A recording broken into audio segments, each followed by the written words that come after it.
Welcome to Subject Study YouTube channel. इससे पिछले के जितने भी क्वेश्चन है वो कंप्लीट हो चुके हैं। आज का जो क्वेश्चन हमारा है, what is design period, also explain it's effective factor and necessity. तो बेसिकली डिज़ाइन पीरियड का इसमें जो डिफिनीशन है आप यह लिख सकते हैं, या सिंपली भाषा में मैं बोलूँ तो डिज़ाइन पीरियड जो होता है वो लाइफ ऑफ द स्ट्रक्चर, कि कोई भी स्ट्रक्चर कितने दिनों तक चलेगा, कितने साल तक चलेगा। तो वह बेसिकली हो गया। तो इसके कौन कौन से ऐसे फैक्टर है जो डिज़ाइन पीरियड को इफ़ेक्ट कर सकते हैं।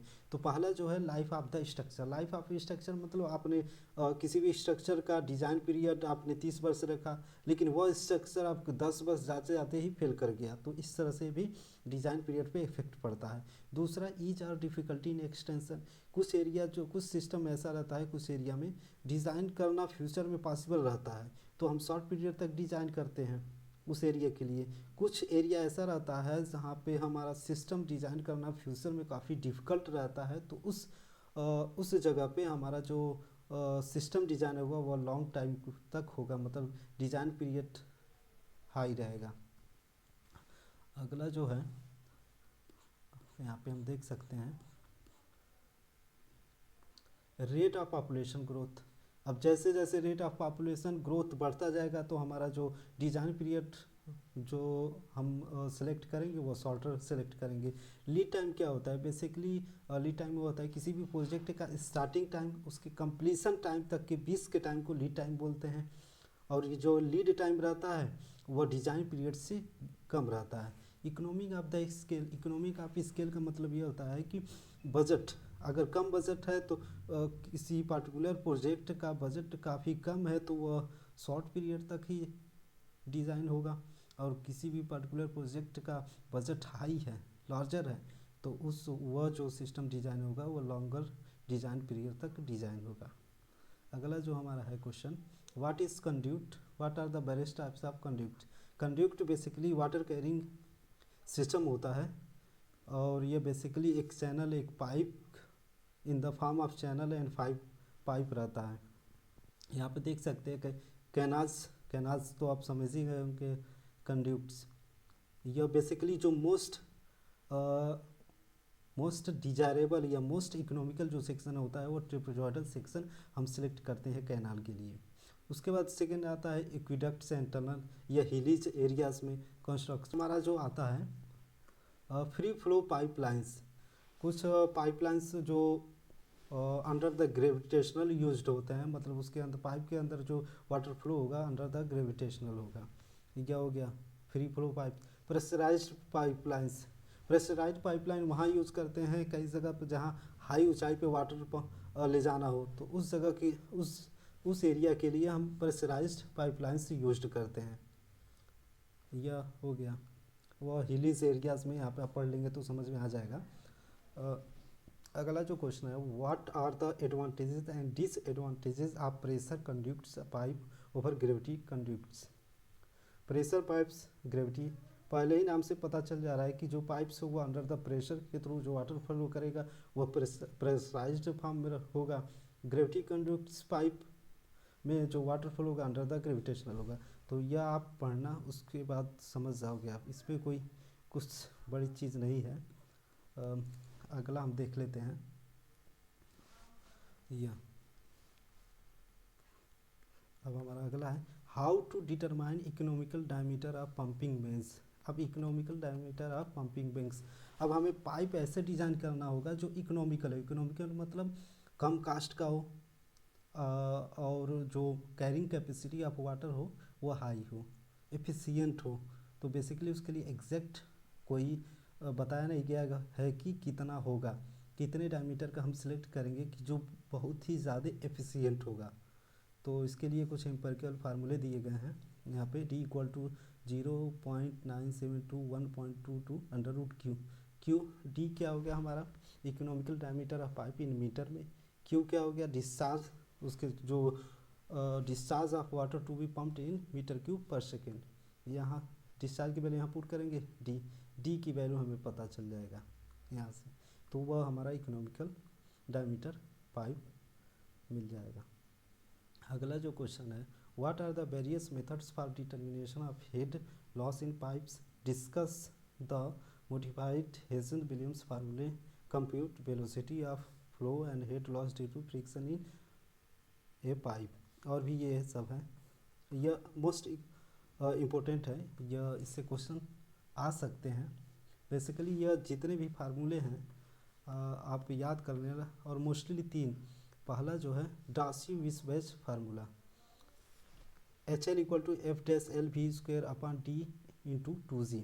यह फार्मूले आप याद रख लेना। यह जो L हो गया लेंथ ऑफ द पाइप हो गया, D diameter of the pipe, V जो होता है mean velocity of flow through pipe meter पर second, F dash frictional factor हो गया। स्मूथ पाइप है तो 0.02, अगर ओल्ड रफ पाइप है तो 0.75 तक ये आखिरी माना गया।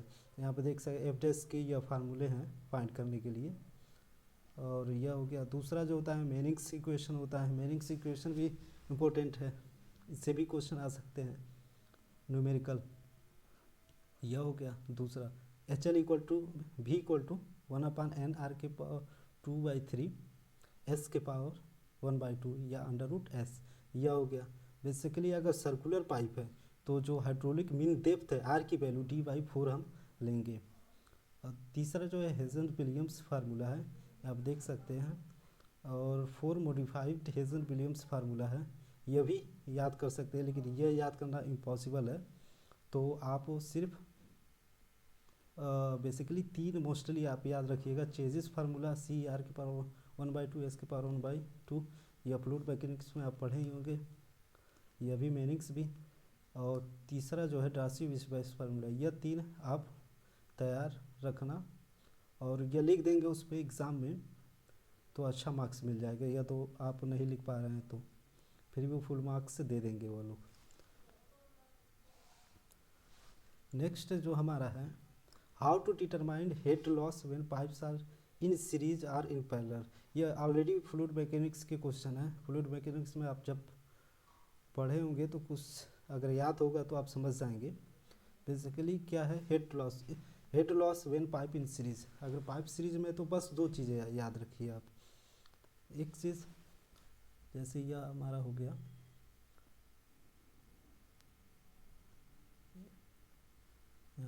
यह L1 पाइप हो गया, यहाँ से यहाँ तक सीरीज में है, और यहाँ पे यह जो हेड लॉस है, head loss L1, head loss L2, और जो इसमें जो फ्लो वाटर फ्लो करेगा Q1, इसमें Q2। तो बस सीरीज में आप याद रखना कि जो Q1 है Q2 रहेगा, और जो टोटल हेड लॉस है वह HL1 प्लस HL2। बस यही दो पॉइंट्स आप लिख देंगे आप यह सेंटेंस फॉर्म में, तो यह हो जाएगा आपका क्वेश्चन। अगला जो है यह है head loss in parallel. Parallel में है तो यहाँ पे देख सकते हैं क्यू डिस्चार्ज इसके थ्रू फ्लो कर रहा है, तो यहाँ पे इसमें जो होगा वह Q1 हो गया, इसमें Q2 हो गया। इसमें भी दो चीज़ आपको याद रखनी होंगी कि अब जो होगा Q equal to Q1 plus Q2 और इन दोनों पाइप का, और head loss L1 equal to head loss L2। यह हेड लॉस इसका है और यह हेड लॉस इसका है, Q1 इसका है और Q2 इसका है। तो यह दो चीज़ इसमें आप याद रखिएगा, और इसे आप सेंटेंस फॉर्म में इसमें लिख देंगे तो ऐसे ही मार्क्स मिल जाएगा। और यह फार्मूला आप लगा देना हेड लॉस का, और बाकी चीज़ भी जितने भी अनाउंस रहेंगे आप इसके थ्रू फाइंड कर सकते हैं।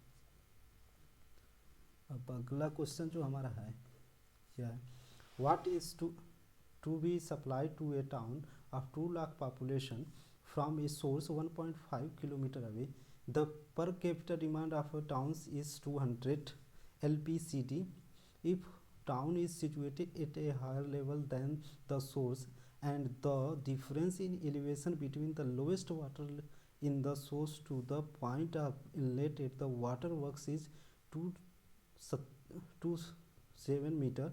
Determine the size of the rising main and HP मतलब horsepower of the pump, the value of CH 110 and the pump works for 18 hours.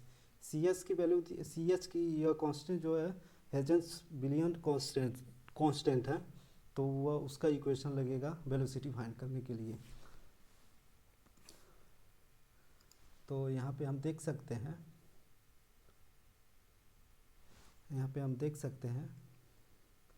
यहाँ पे जो भी डाटा है सब इसमें लिख दिया। Per capital demand 200 LPCD, population 2 lakh, distance 1.5 kilometre, difference in elevation 27 metre, CH 110, time duration 18 hours, working hour 18 hours है।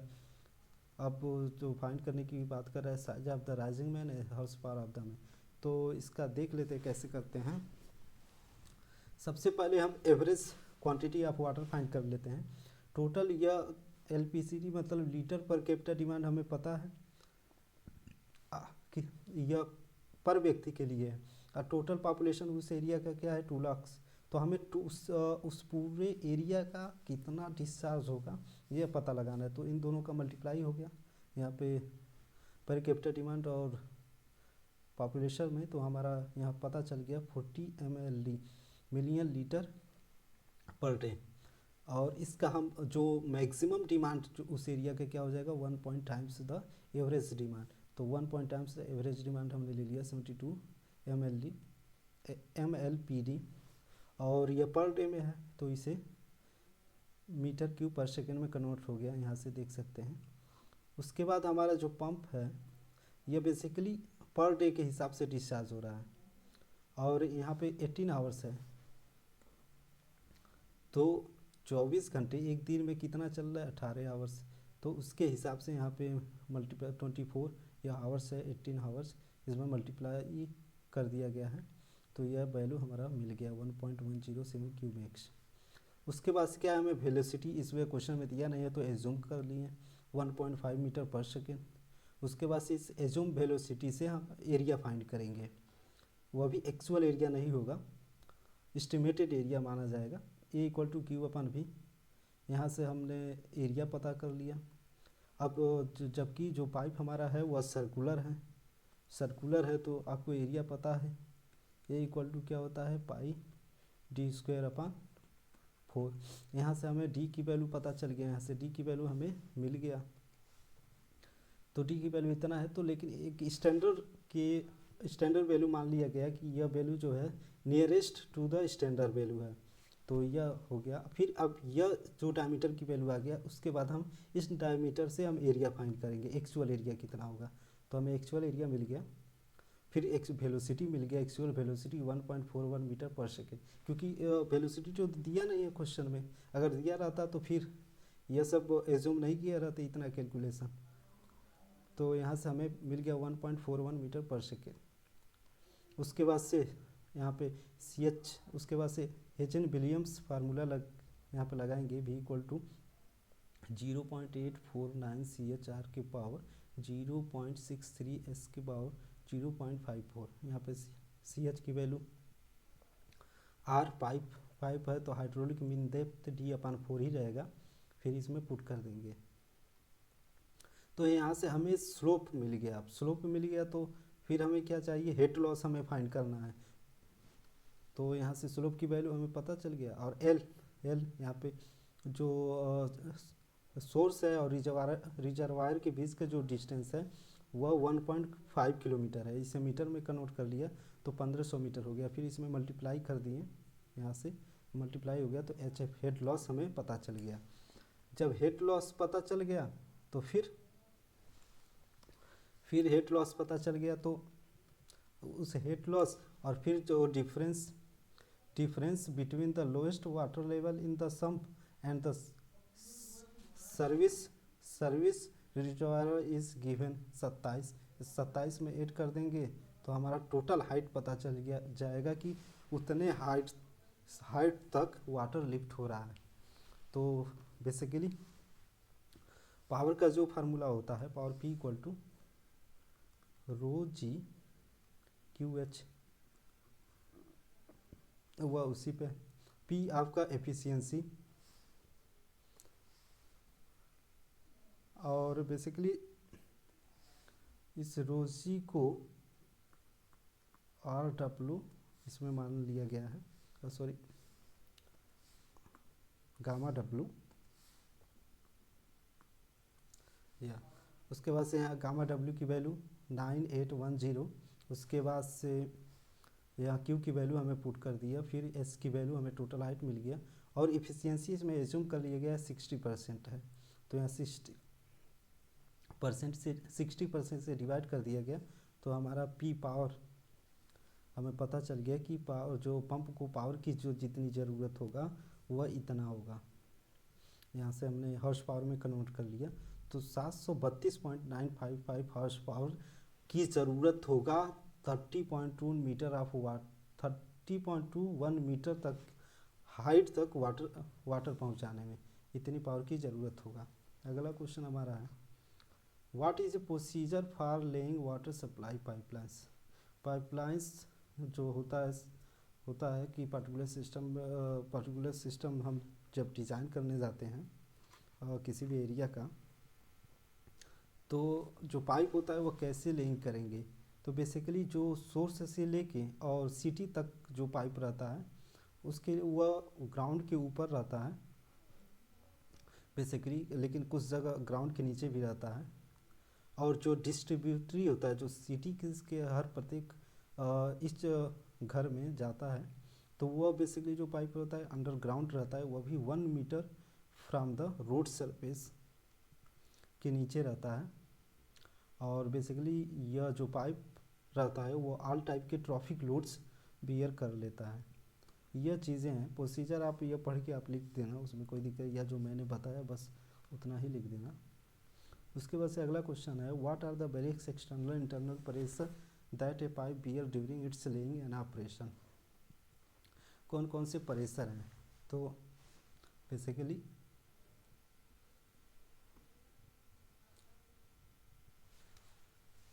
बेसिकली जो एक्सटर्नल प्रेशर होता है, बेसिकली जो मतलब इंटरनल प्रेशर की बात करें तो एक तो इंटरनल प्रेशर ऑफ वाटर हो गया, दूसरा हैमर प्रेशर हो गया। यह दो प्रेशर इंटरनल प्रेशर के कैटेगरी में आते हैं। इन दो प्रेशर को रेजिस्ट करने के लिए क्या होना चाहिए, मटेरियल स्ट्रांग होना चाहिए इन टेंशन में। दूसरा जो प्रेशर एक्सटर्नल जो प्रेशर होता है, ट्रैफिक लोड्स हो गया, एक्सटर्नल कोई लोड सप्लाई हो गया उस पाइप पे, तो वो उतना बियर कर पाए। तो जो मटेरियल हम पाइप का डिज़ाइन करेंगे वो स्ट्रॉन्ग इन कंप्रेशन होना चाहिए।